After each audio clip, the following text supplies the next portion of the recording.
မင်္ဂလာပါရှင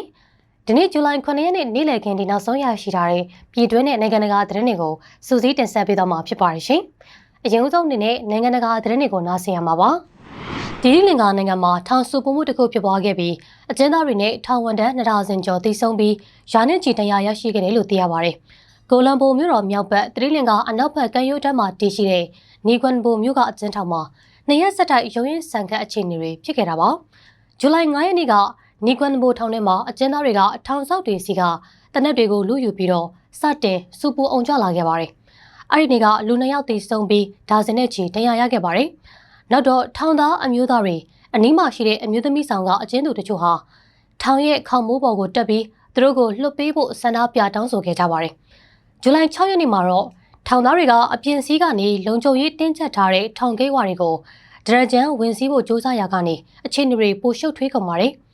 လုံခြုံရေးတပ်ဖွဲ့ဝင်တွေကလည်းအင်အားသုံးတုံ့ပြန်ခဲ့ပြီးတော့ပြစ်ခတ်မှုတွေဖြစ်ပေါ်လာခဲ့ပါတယ်။ထောင်ထဲမှာမူရစေဝါမှောင်ခိုရောင်းဝယ်တဲ့ကွန်ရက်တစ်ခုလဲပတ်နေတဲ့အကြောင်းအကျဉ်းသားတယောက်ကဖော်ကောင်လုပ်ခဲ့ရာကနေအခုလိုအကြမ်းပတမ်းအခြေအနေတွေစတင်လာခဲ့တာလို့ရဲတွေကဆိုပါတယ်။ဇူလိုင်6ရက်နေ့ညနေပိုင်းမှာတော့အကျဉ်းထောင်ရဲ့အခြေအနေကိုပြန်လည်ထိန်းသိမ်းနိုင်ခဲ့ပြီ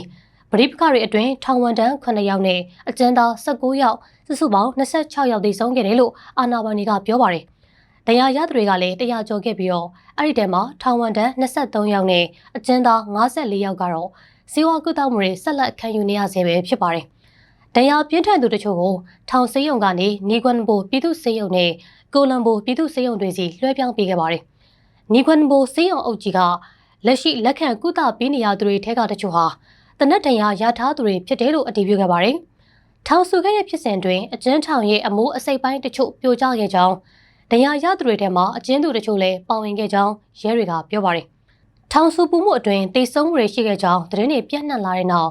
ထောင်ဘုအပြင်ဘက်မှာတော့အကျဉ်းသားတွေရဲ့မိသားစုတွေလာရောက်စုဝေးပြီးစိုးရိမ်တကြီးနဲ့သတင်းလာစုံစမ်းနေကြတာကိုလည်းတွေ့ခဲ့ရပါတယ်။ဇူလိုင်9ရက်နေ့မနက်ပိုင်းမှာတော့ထောင်ရဲ့အတွင်းပိုင်းမှာရှင်းလင်းရေးတွေဆက်လက်လှုပ်ဆောင်နေတယ်လို့ရဲတပ်ဖွဲ့ရဲ့အကူအညီတောင်းခံမှုကြောင့်တတိလင်္ကာစစ်တပ်ကပါလုံခြုံရေးလာရောက်ဖြန့်ကျက်ပေးထားပါတယ်။အခုဖြစ်စဉ်ပြီးထောင်ထဲကအကျဉ်းသားတချို့ကို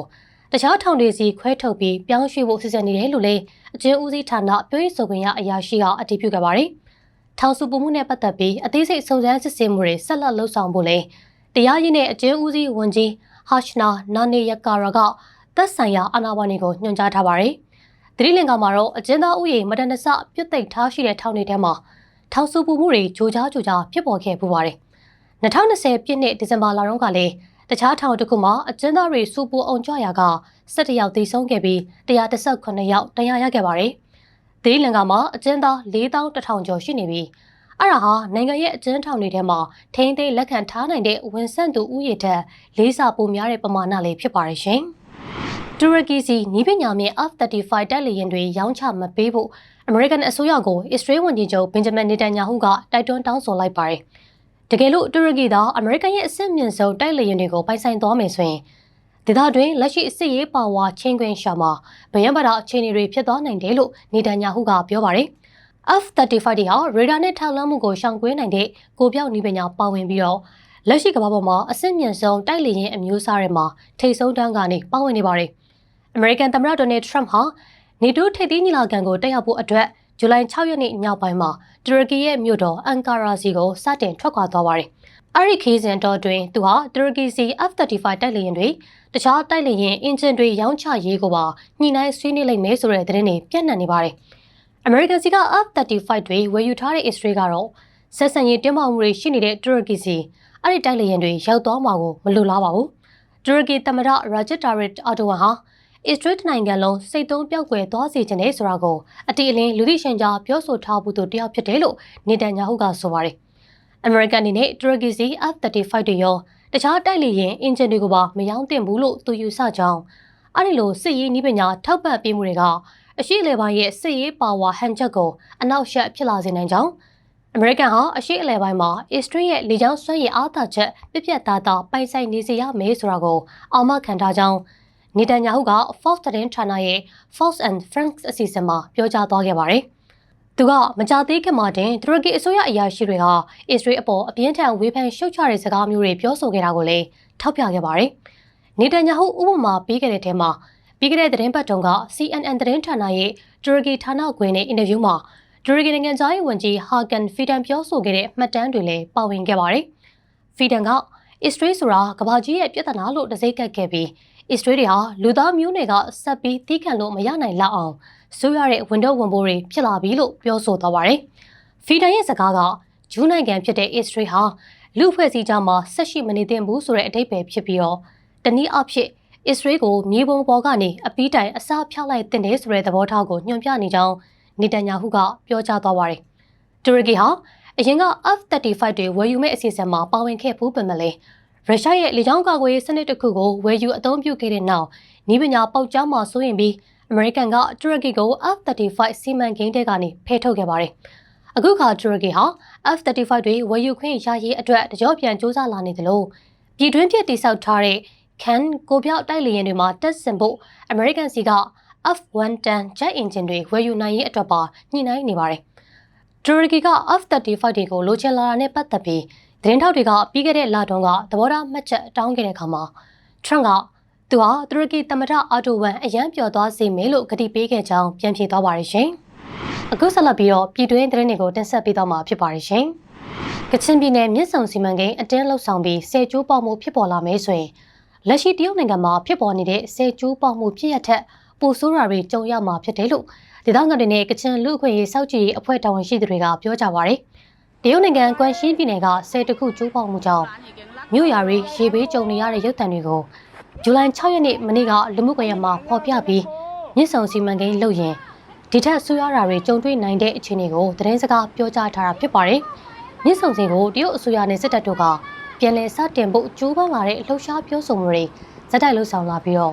့တဘာဝပြီးစိုးရင်စရာမလိုဘူးလို့ပြောဆိုစည်းရုံးနေတဲ့အခြေအနေမှာတရုတ်နိုင်ငံတောင်ပိုင်းမှာဆယ်ကျိုးပေါမှုကြုံနေရတာဖြစ်ပါတယ်ဒီဖြစ်ရတဲ့ပတ်သက်ပြီးတော့မြကြီးနားမြို့နယ်ဒေသခံတူကတရုတ်မှာဆယ်ကျိုးတဲ့ရုပ်သံဖိုင်တွေကိုကြည့်ပြီးကြောင်ရွံ့ထိတ်လန့်မိကြောင်းနဲ့မြစ်ဆုံစင်လှုပ်လို့ကျိုးရင်ရွာရီထောင်ချီမကတောင်းချီပြီးတော့အကုန်နှိမ့်မြုံနိုင်ကြောင်းပြောပါတယ်စစ်တပ်ကမြစ်ဆုံကိုခိုင်ခန့်အောင်နီးစနစ်ကြကြငလင်တန်ခဏအောင်လုပ်မယ်ဆိုပြီးပြောဆိုစည်းရုံးနေပေမဲ့ဘာအမှခံချက်မှမရှိဘူးလို့လည်းအဲ့ဒီဒေသခံကဆက်ပြီးပြောပါတယ်အခုမြစ်ဆုံဆယ်လုပ်ဖို့စည်းရုံးရေးလုပ်နေသူတွေအနေနဲ့လက်ရှိတရုတ်နိုင်ငံတောင်ပိုင်းဆယ်ကျိုးမှုကိုသင်ခန်းစာယူကြဖို့လေဒေသခံတွေကတိုက်တွန်းထားပါတယ်ကချင်လူခွင့်ရေးစောက်ကြည့်အဖွဲ့ KHR Develop Director မဆိုင်မိုင်ကလည်းရေကာတာကျိုးပေါက်ရင်ဘလို့ရင်ဆိုင်ရမလဲဆိုတာကိုအားလုံးမြင်ပါပဲလို့ပြောပါတယ်မြန်မာနိုင်ငံမှာတဘာဝပတ်ဝန်းကျင်ဆိုင်ရာလိုက်နာရမယ့်ကျင့်ဝတ်တွေဥပဒေတွေတဘာဝဘေးရန်တွေကြိုတင်ကာကွယ်မှုလှုပ်ဆောင်မှုတွေမရှိတဲ့အခြေအနေပြင်ကောင်းကျိုးထက်ဆိုးကျိုးပိုများနေတဲ့ဒီမြစ်ဆုံစီမံကိန်းကိုလုံးဝဆက်မလုပ်ဘဲရပ်လိုက်ဖို့ထပ်မံပြောဆိုလိုကြောင်းမဆိုင်မိုင်ကဆိုပါတယ်စစ်ရေးပရိပကမငင်းသေးတဲ့အနေအထားမှာမြစ်ဆုံစီမံကိန်းကိုအတင်းအဓမ္မဆက်လုပ်မယ်ဆိုရင်တော့ပိုပြီးစိုးရိမ်ရတယ်လို့မဆိုင်မိုင်ကဆက်ပြီးပြောပါတယ်စစ်တပ်ခန့်ကချင်ဝန်ကြီးချုပ်ဦးခတ်ထိန်ကမြစ်ဆုံဆယ်ကိုပြန်လုပ်တော့မှာဖြစ်ပြီး၈နှစ်ကျော်နဲ့အပြီးတိစောက်မယ်လို့မကြသေးခင်ကကချင်ပြည်နယ်မှာလိုက်လံစီယုံပြောဆိုခဲ့ပါတယ်စစ်တပ်ကလည်းမင်းအောင်လှိုင်ရဲ့တရုတ်ခီးဆက်မှာမြစ်ဆုံဆယ်ဆက်လုပ်ဖို့ဆွေးနွေးခဲ့ကြောင်းပြောကြားထားပါတယ်ရှင်လူငယ်တွေညှိနှက်တကောင်အပြစ်မထွက်ကြဖို့နဲ့ပေါ်တာဆွဲဖမ်းဆီးခံရလို့ရှင်ငွေညစ်ခံရနိုင်ကြောင်းစစ်တပ်ရဲ့တပ်သားတယောက်ကပြောပါတယ်လက်တလုံးမှာညဘက်အပြင်ထွက်သူတွေဖမ်းဆီးခံရတာတွေရှိနေပြီးငွေကြေးနဲ့လိုက်ရွေးရတဲ့အခြေအနေတွေလည်းရှိနေတာကြောင့်မိမိတို့သားသမီးတွေကိုညှိနှက်တကောင်အပြစ်မထွက်ကြဖို့နေလင်းဦးဆိုတဲ့တပ်သားတယောက်ကသူ့ရဲ့လင်းကိုထက်ဆိုတဲ့ TikTok အကောင့်ကနေဗီဒီယိုဖိုင်နဲ့တတိပေးခဲ့တာပါအဲ့ဒီတပ်သားကမိဘတွေအနေနဲ့မိမိတို့ရဲ့သားသမီးတွေကိုပေါ်တာအစွဲမခံရစေဖို့အတွက်အထူးတတိပြုဖို့တိုက်တွန်းထားပြီးညဘက်အပျော်ပါမမတ်ပဲအပြင်ကိုတကောင်ကျော်ညှိနှက်တဲ့အထိသွားလာတာမျိုးမလုပ်ပဲအိမ်ကိုစောစောပြန်ကြဖို့ပြောဆိုထားတာပါအဲ့ဒီတပ်သားကရက်ကွက်အုပ်ချုပ်ရေးမှုတွေဟာစစ်တပ်ကိုခုတုံးလုပ်ပြီးတော့စစ်မှုထမ်းကြီးကောက်ခံနေရဖြစ်ကြောင်းမကြာခဏပြောဆိုလေးရှိပါတယ်သူကဘယ်တက်ရင်ကလဲဆိုတာတော့မသိရသေးပါဘူးလက်ရှိမှာစစ်တပ်နဲ့လောက်ကန်ပြူစောတိတွေကလူငယ်တွေကိုစစ်မှုထမ်းဖို့ပေါ်တာဆွဲတာတွေဒေသအသီးသီးမှာပြုလုပ်နေပြီးပြန်လည်လွတ်မြောက်ဖို့ဆိုရင်ချက်သိန်းရာခိုင်နှုန်းအထိငွေညစ်တာတွေရှိနေတယ်လို့သိရပါတယ်စစ်တပ်ဟာဒီဇူလိုင်လမှာစစ်မှုထမ်းအပတ်စဉ်26ကိုစတင်ဖို့ပြင်ဆင်နေပြီဖြစ်ပါတယ်ရှင်People Spring ကတင်ဆက်ပေးနေတဲ့သတင်းတွေကိုအဆုံးထိကြည့်ရှုပေးကြတဲ့အတွက်ကျေးဇူးတင်ပါတယ်ရှင်။